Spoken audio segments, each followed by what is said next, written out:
Hi guys, Olivier from Squad Gym. Today I want to share with you three tips.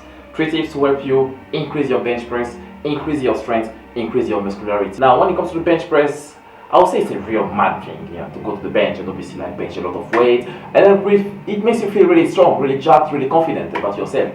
Now if your bench press has been stalling for a couple of months, years, you've been going to the gym and you see that your bench press is not progressing, you probably need to rethink about it and really look into it, break it down, what is going wrong where. So today I'm going to walk you through three simple steps in your bench setup to help you beef up your bench.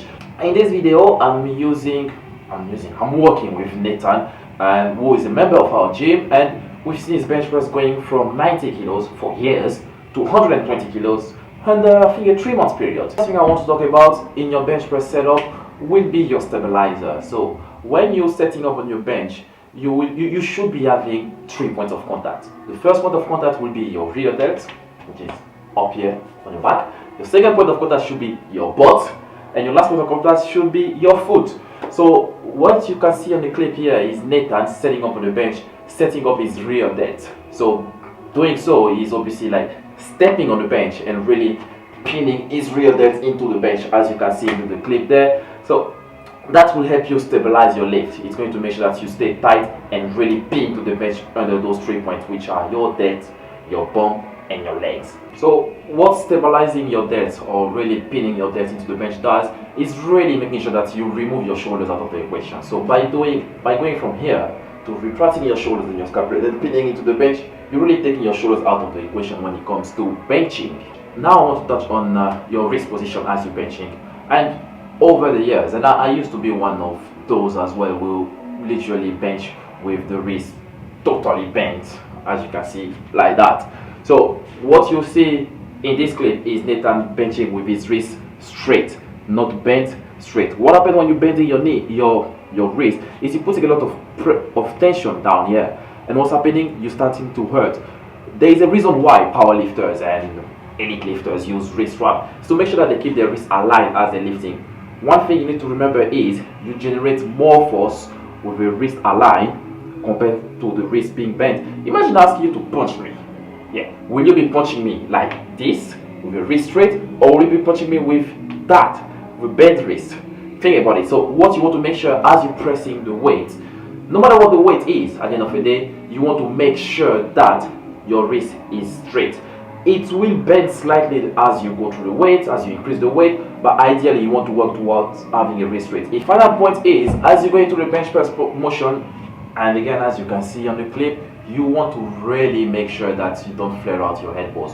How many times have we seen bench pressing like that, which is pretty much a shoulder press on the bench, because you're just going like that with a 90-degree angle between your elbows and your back, right? What you want to do instead is really have your shoulders in. By doing so, you're engaging your lats, you're engaging your triceps, and you generate more force because your chest is getting more into the lift.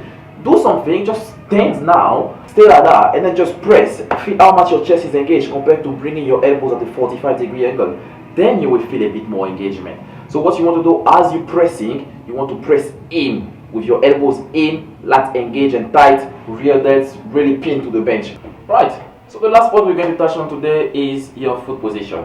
When positioning your foot for the bench press, you want to make sure of two things. One, you want to make sure that your foot are firmly planted to the floor. Now, there will be cases of people actually benching tiptoeing, which is fine. I mean, if you can generate leverage from your toes, it's okay, but ideally you should be working toward having your foot firmly planted to the floor. The second and the most important principle is to make sure that you keep your knees below your hips every time. So what that does is making sure that if you need to generate a leg drive to push more weight, you will be able to do so because your knees are below your hips. Therefore, you can push the weight up using your legs. It's called a leg drive. This is a technique which is mostly used by advanced lifters.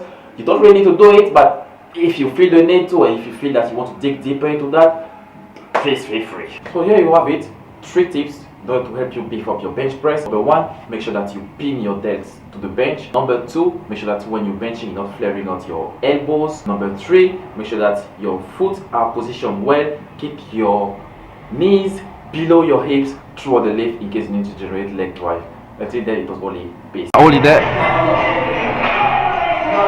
Right there. And press down. Press down and then hold it down as well. Are you in all black? That's not very helpful. I've got pink on underneath the house.